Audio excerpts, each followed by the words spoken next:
Day 228 of the Ukrainian war map, also known as the Russo-Ukrainian War.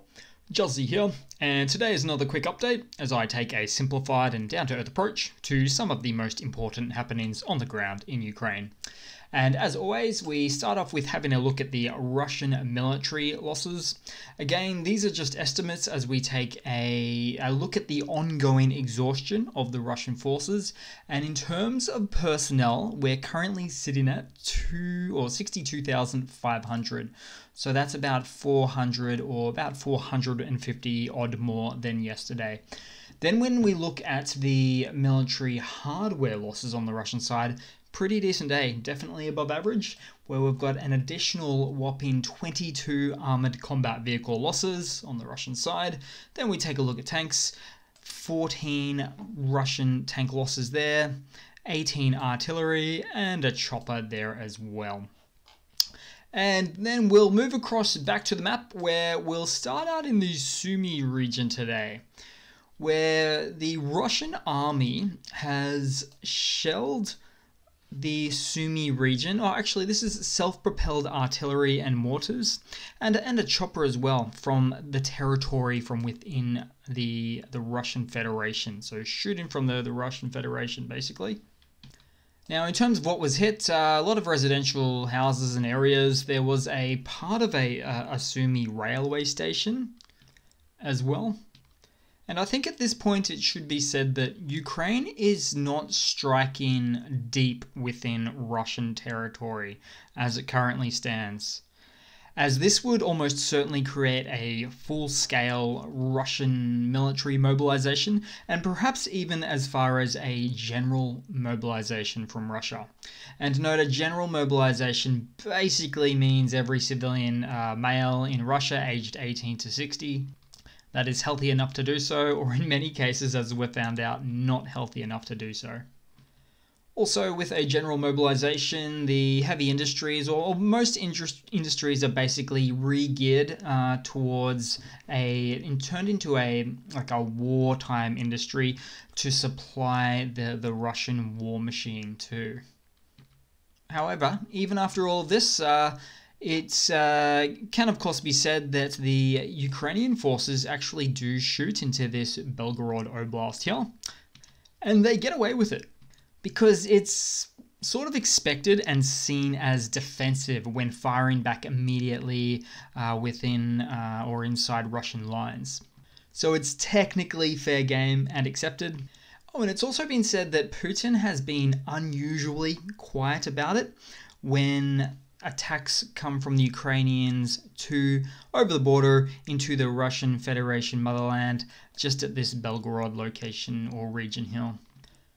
Then we'll move across to the Kharkiv Oblast there, and we'll focus here today on southeast of Kupiansk. Now I'll just load into that there. So here we are.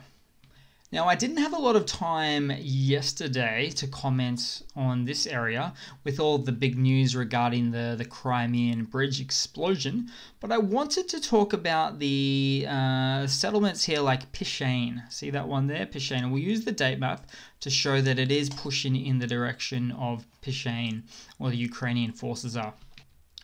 And it's a good one to talk about because it is a fairly textbook example of the intellectual prowess on the battlefield employed by the Ukrainian forces.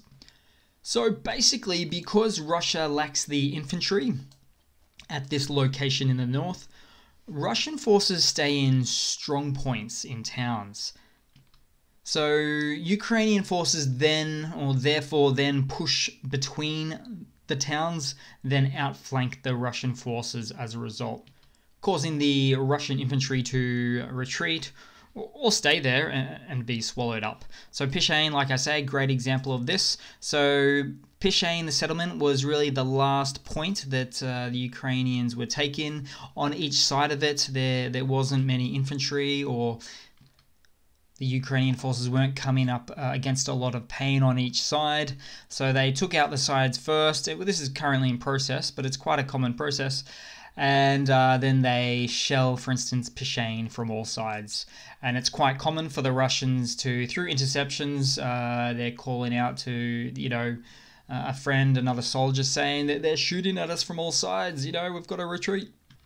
So basically, the Ukrainian armed forces are taking the intelligent battlefield approach many a time. Meanwhile, Russia has always taken and continues to take more of a strength in numbers approach. Lots and lots of artillery, and if they've got it, if it's stationed there, the infantry as well, which doesn't seem to be the case even here. So they're not even using their own approach in the north, it seems, at the moment. Oh, and at the Svatov front here, so we'll zoom out, and here we go. Well, firstly, the Ukrainian forces liberated a settlement here, Stelmankivka, there it is, as they get closer and push ever closer to do that inevitable push closer to the Svatov and Crimea towns there, which the Russian forces really have dug their heels into. And what makes these locations quite important is, in fact, you might even see it on the map there. If you zoom in fact, it's actually better if you zoom out. So if you zoom out right next to the little river, it's the yellow is, of course, a highway. This little grey line, very faint. Hopefully you can see that. You see the little crosses? It's actually a railway line. So a railway passes through from Svatov through to Crimea and all the way up north to Russia. As the Russian war machine basically is heavily reliant on railway to support its wars. And we'll move down a bit further into the Donbass, really the eastmost front line of the Donbass along here, fairly vertical in nature. Not a lot of movement today, but certainly a very tough exchange of artillery shells from both sides. There were some explosions near Andrivka, close to the front line. And again, Russia's highest hope here is that they take the rest of the Donbass. But there's really too much to take at this point. And instead, Ukraine is making some incremental gains in this region essentially every day now. Then we'll move across to the Zaporizhia region, in fact, the city in the oblast. So this is, of course, a Ukrainian-held city, has been getting an absolute walloping overnight from Russian strikes, with quite the, unfortunately, inaccurate striking of residential blocks and buildings, so not really getting military installations. Now, time and time again, the general Ukrainian civilian sentiment in these areas is not one of submission to Russia, but rather a strong motivation to support the Ukrainian military to push Russia out for good. And it's only seeming to get stronger and stronger over time. Oh, and again, for this region and this city with these strikes, the irony and timing is just particularly horrible for Russia to do something like this. They've just officially claimed this area as their own via their own laws and systems, and yet they strike it anyway. Just appalling Russian logic, really. Then we move across not too far to the Kherson front line at the moment. So things are really, let's say, shaping up, but I'll explain what I mean by that differently in a moment. So starting off, the Russian forces have been shelling along the northern front line here pretty intensely. So there's probably not much of a movement there, except for a small town, where the town of Novokamyanka was liberated. The one that's just popping its little head out there. So back and forth with the date map. Now it appears that the Russian forces are consolidating their infantry on the northern front line here. And this can be indicated by the oinky pigs here, which generally indicate a battalion of Russian soldiers. So up to 1,000 per battalion, but really maybe 400 to 600 with the way that Russia works with its military system. Now, right here with all these oinky pigs, these Russian oinky pig forces, the Russian forces, it's been said that the Russian forces are attempting to establish 2 lines of defense while using artillery, like mass artillery, to stop Ukrainian advances here. So effectively, they're repositioning, switching gears to be on a very strong footing of a defensive at the moment, the Russian forces. And that's been speculated by another analyst, and I would believe that too, for this northern location here. It's kind of like the Russian forces are learning, but the hard way, obviously. Learning that they can't take all of the land and need to cede some land in order to set up better defensive positions. And learning reminds me of a Terminator Skynet quote.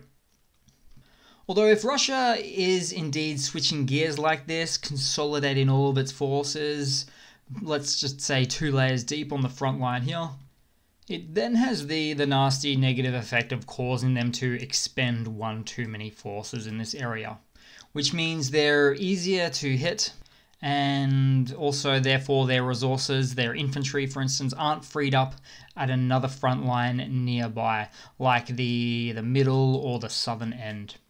And so in the end, I do actually expect the unexpected again. That is to say, Ukraine may liberate mass swaths of land all of a sudden again, maybe to the middle or the south there, because of the way that the Russian forces are resetting up their front lines, their defensive positions.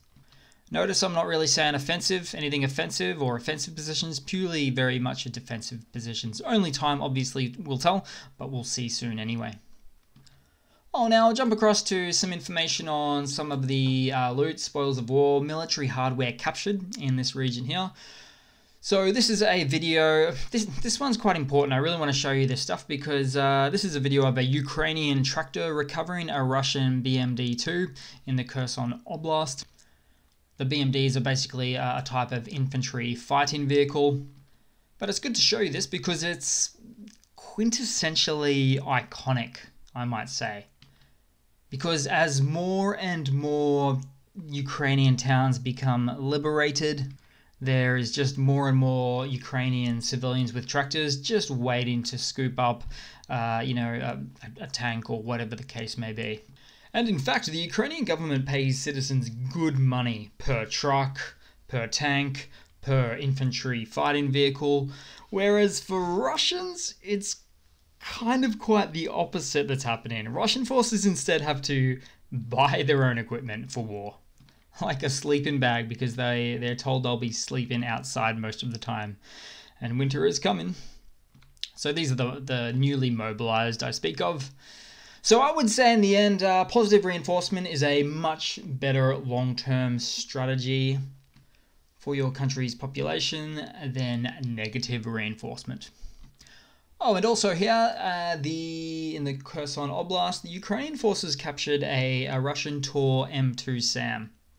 And the Tor M2 SAMs can do it all at short range. So it's a short-range surface-to-air missile system designed for destroying things like airplanes, choppers, cruise missiles, unmanned aerial vehicles, so the UAVs, and short-range ballistic missile threats as well. So pretty impressive stuff. It is Soviet era, but you know, the more the better, the more the merrier. Now on the map, back to Crimea. In the wake of the recent explosion rendering much of the Kerch bridge that connects the Crimean Peninsula to Russia out of service, out of action here in the last day. Now, I've said it before and I'll say it again, rail logistics is everything to the Russian military.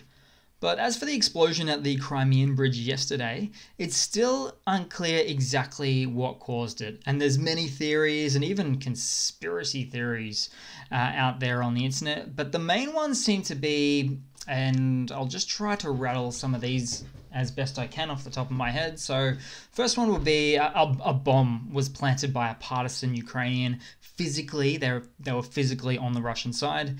The next one is again quite similar, a bomb planted by a Russian that's somewhat pro-Ukrainian physically on the Russian side as well. Another one is an underwater drone. Another one is this is more of a happening, but a truck explosion, a train cart explosion. Someone even seem to say that it could be that the Russian Secret Service did it. Another one is a bomb was planted under the bridge. Another one is like a Russian truck driver that was a pro-Ukrainian suicide Russian truck driver. And even some say just a Russian that sort of really loves Russia did it simply to slow down the mobilization that Russia or Russian civilians are increasingly not happy about. But whatever it is, we'll find out soon enough perhaps, or maybe we'll be speculating forever, who knows. But at least we can say it's quite the expensive birthday present for Putin. I'll just quickly say with an update with what's happening, with what's actually able to go through here. So cars are getting through one lane now. It's said to be about 30 or 60 cars an hour from memory, although actually I think it was a bit less than that. So about 500 cars per day. Whereas the typical capacity for cars on this bridge is normally up to 40,000 per day. And this figure doesn't even include the loss of capacity from the adjacent railway line that's not operational at all still, which is not good at all for the Russian war effort. Now I'll move across to some news. This first bit of news seems a little bit of speculation, hard to confirm as yet. But according to Ukraine's Ministry of Defense, Russia's National Guard and police have started arresting military personnel in Moscow. So this is said to be more high-end military personnel. High-end like a general or a colonel. Now if this is true, this is probably then as a result of an increasingly isolated Vladimir Putin looking to safeguard himself from a potential military coup or some sort of internal faction coup. So basically Putin may be clearing out any dissenters in the military hierarchy there. But we'll see if we get any more information in the next day or two. And in some other news, Germany announces some new weapons delivery pledges to Ukraine. So the weapons package provided to Ukraine by Germany will include the IRIS-T air defense system. Now they've been talking about this for a little while now. I'd like to see them sort of speed that one up. But also 100 tanks from Greece and Germany. So the 100 tanks, even though they come from Greece and Germany, Greece and Slovakia, where Germany actually provides a replacement for these. So Greece and Slovakia, very well known to have a lot of Soviet-era equipment that doesn't need any additional training, so that's the reason for that there. And in some other news related to donations, so the Czech Republic donated a Mi-24V, in fact, to the Ukrainian service. Oh, and some other Germany-related news, should have said this a moment ago, but Germany will give Ukraine 90,000 plus winter uniforms. So there's a lot of countries giving a lot of winter uniform gear for the Ukrainian forces, so always fantastic to hear. And in some other interesting news, Russia appoints notorious General Sergei Surovikin to lead the Ukrainian offensive now. He is a veteran commander who led the Russian military expedition in Syria back in 2017, where he was, for quite a while now, accused of using a lot of controversial tactics in war. He also has actually a bit of a checkered history in that he's had a couple of jail stints, so he's been in jail twice, allegedly for corruption and selling weapons. So corruption and brutality. Two peas in a pod with him and Putin. Okay, and now we'll just round it off with a bit of a funny or two.